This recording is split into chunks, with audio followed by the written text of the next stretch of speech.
the goggles. If you do, you have more goggles? Yeah. Okay. Yeah. Oh yeah. All right. So that's important. Okay.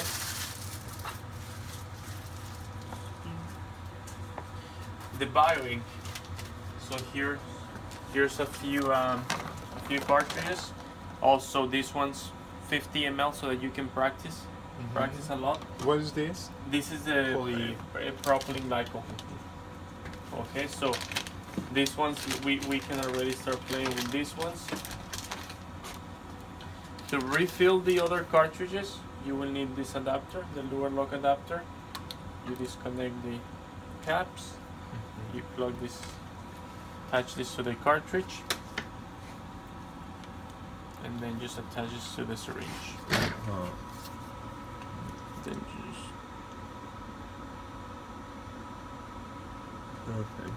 transfer. If you want to get rid of those bubbles, you can just place inside a 50 ml centrifuge tube and centrifuge, and you will get rid of the bubbles. Let's see. Okay, so this one is gonna be important to refill. Put it here. Yeah, and this is for Exactly. Which way should we place it in the 50 ml tube? This way down to the bottom so that they go to the top, or this way so that they go to the bottom? We can. It doesn't really matter because Okay. I mean this when you're transferring the materials. So I just didn't know if one way didn't work. I don't think it matters. Okay. I don't think it matters. Okay, let's. Here you have your nozzles. You have your heat finish. So let's print with these ones first. Here you have different sizes. Red is Clear is 27 gauge. Red is 25. Blue is 22. You can also red use 25 and blue 22. You can also visit the website to know which size is which. This is the highest gauge. This is 22 gauge. We have I'm sorry, this is 27 gauge. 27. We have smaller nozzles down to 50 microns. So if you want very tiny Are they nozzles. plastic and tapered No, like that, or are they just they are needles? lure lock. They are lure lock, but they're metal. They're like blunt needles. Mhm. Okay. Exactly. So here to put it into place, you grab it like this. You have the air adapter. Just place it like that. Twist, and then to place in here, you can just grab it, put this one down, and then put this one. Just slide it from the top. Okay.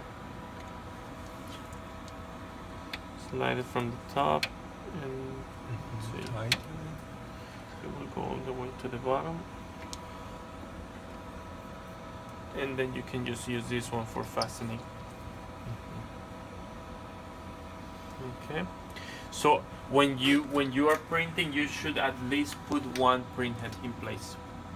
Okay, so the next thing will be to, let's see, where is the door? The door you can always remove. The same thing for the windows.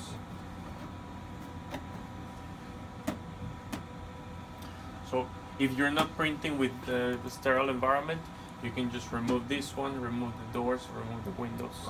If you're printing with cells, we recommend that everything should be enclosed. And is the stereo airflow on right now? Yeah. Okay. Exactly. So here you feel the air is being pushed in, and it comes from outside the vents. Okay, so once you have put your syringe in place, or your cartridge, your nozzle, next thing will be to calibrate, and for that, to access them, you can do this everything from the printer. The first thing you need to do is click on the control knob. We're gonna go to the prepare bioprint. There we can do all the calibration. So prepare bioprint. Then we're gonna follow these options as they're shown. So the first option is to home the axis.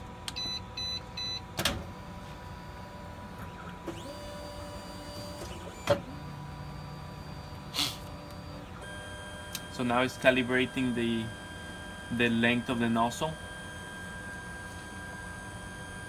and that's gonna calibrate against the sensor.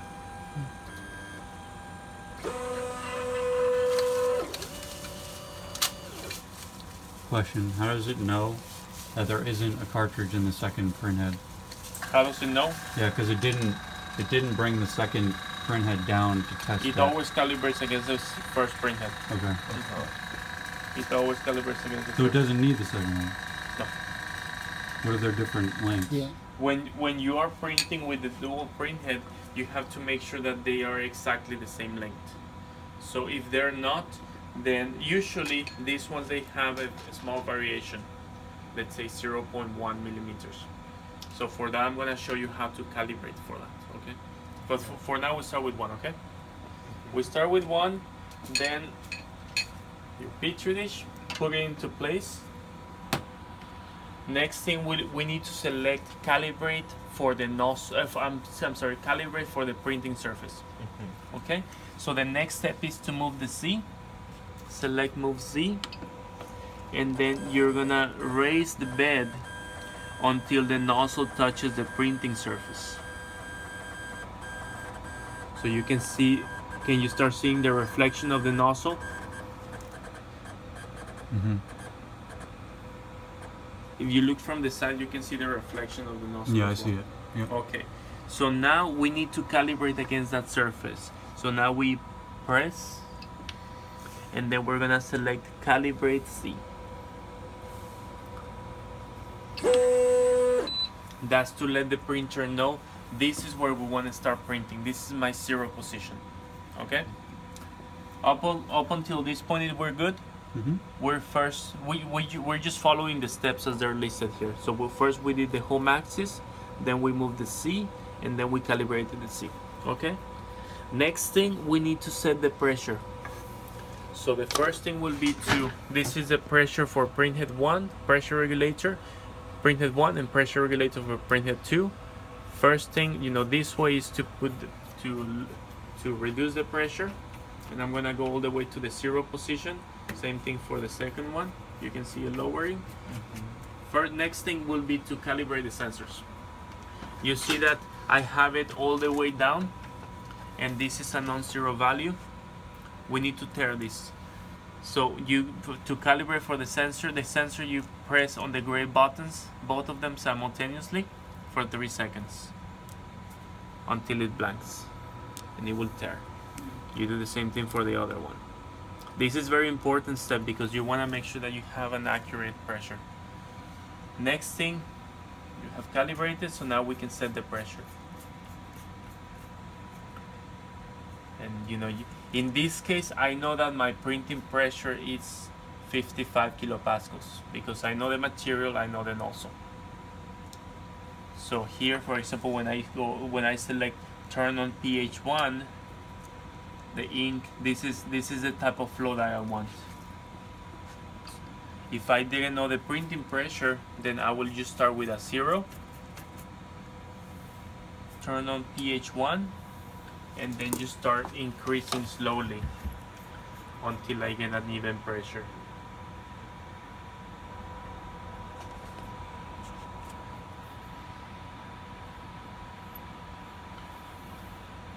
And then you can just turn it off from here. Turn off the extrusion. So it's kind of emergency stuff. And no, it's more for so that you can control. Because we can control from software. Exactly. But here, for example, you have. Oh, thank you, man. You have full control over you have full control over the print heads and all the features directly from the printer. Same thing as you do from the software, so that you don't have to rely on either one. It just gives you more flexibility. Okay, so my next thing is to I set the pressure. Once I select the pressure, if you want to set the temperature, you can also do that here. pH1. So this, you turned it off, Mm-hmm. so that it's not extruding, Exactly. just by clicking it. Mm-hmm. Okay. Exactly. So now I can select turn on. It's extruding, and now I can select turn off. Okay, gotcha. This is just to control that you have the proper pressure for your system, because otherwise, if you don't know anything about your material, it's a very good option to use. Next thing, you can also select the pH 1 temperature. So you just click here, and you can set it up to 130 degrees. Of course, when you're using 130 or above 60 degrees, you shouldn't use the plastic ones because it will just melt them. And if you want to print PCL, for example, for that we have a metallic cartridge, so that you can warm up and melt your polymer. So I'm using PCL, so I need to. You use them. You need the metal cartridge. So if there's a print head that's 130 degrees next to a print head that you want at 25, is that gonna mess it up? No, not really. It regulates it. Exactly. Especially if you have the cool print head. That one I will come and install that for you. Okay. And you sorry, if we want 365 nanometer UV LED, can you install that at the same time? Yeah, absolutely. Okay, awesome, thank you. Okay, so you can do the same for printhead 2. Turn on the valve or set the temperature. So that's everything that you can do in Prepare Bioprint. You calibrate the axis, you can set the pressure, you can set the temperature for both printheads. Okay, now the next thing, once we have prepared for the printing process, we can go into Bioprint menu, and here we'll have access to the files which are saved here. These are ready to print files, so that you can just load them and select.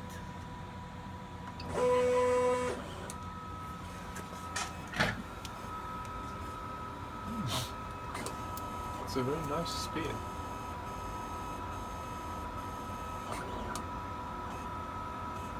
And you can also regulate the speed during printing. I'll show you the next one. Yeah, before I forget, I want to see how to say when the LEDs come on during the print and how they cure. Absolutely. And whatnot. Okay. Absolutely. So here, for example, you can just continue printing. You can either just move it by hand, to a new location. Go to Bioprint and select the same model.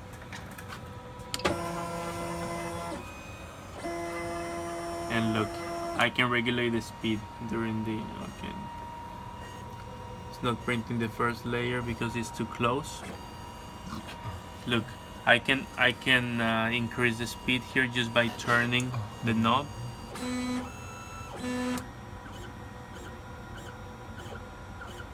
Can you change it? Let's see. We'll just set to 1. Let's print the first one, the one that was printing before.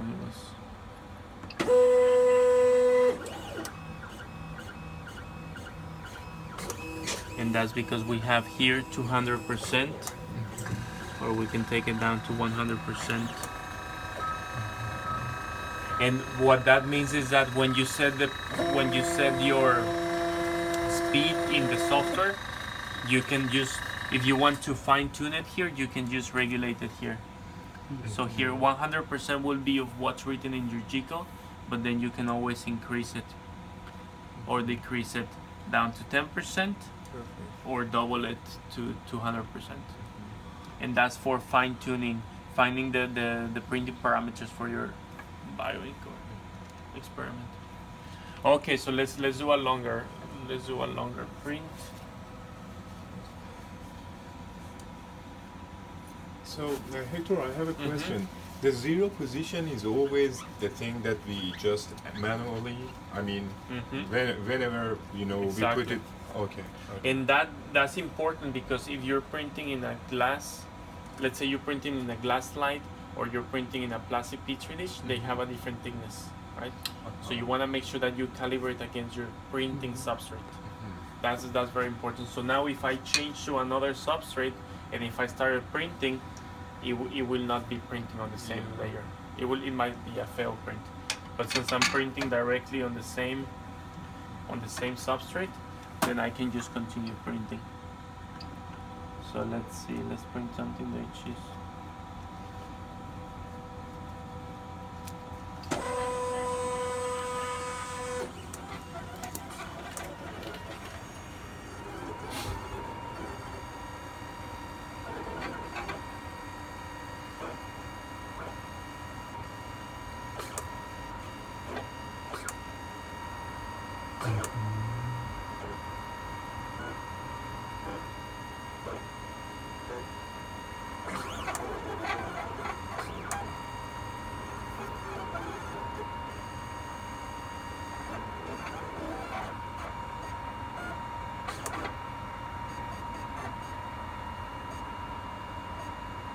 and I can use accelerator as well, increase the speed. And by increasing the speed, you can also get thinner lines because you're pulling the material more.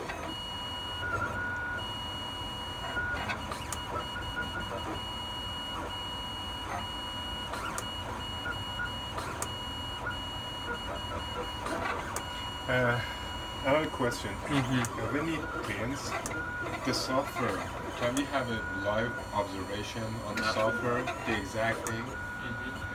I'll show you now how to operate, do the same thing from the software. Yeah, thank you.